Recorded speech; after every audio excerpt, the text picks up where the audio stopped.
وَهُزِّي إِلَيْكِ بِجِذْعِ النَّخْلَةِ تُسَاقِطْ عَلَيْكِ رُطَبًا جَنِيًّا،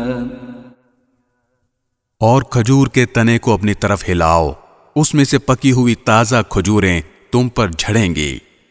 فَكُلِي وَاشْرَبِي وَقَرِّي عَيْنًا فَإِمَّا تَرَيِنَّ مِنَ الْبَشَرِ أَحَدًا فَقُولِي إِنِّي نَذَرْتُ لِلرَّحْمَنِ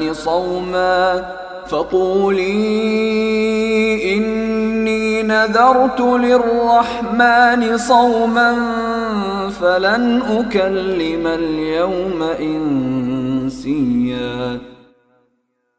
اب کھاؤ اور پیو اور آنکھیں ٹھنڈی رکھو، اور اگر لوگوں میں سے کسی کو آتا دیکھو تو اشارے سے کہہ دینا کہ آج میں نے خدائے رحمان کے لیے ایک روزے کی منت مانی ہے، اس لیے میں کسی بھی انسان سے بات نہیں کروں گی۔ فَأَتَتْ بِهِ قَوْمَهَا تَحْمِلُهُ قَالُوا يَا مَرْيَمُ لَقَدْ جِئْتِ شَيْئًا فَرِيًّا۔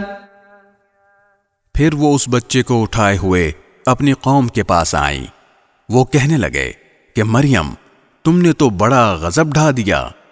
یا اخت ہارون ما كان ابوک امرأ سوء وما كانت امک بغیا۔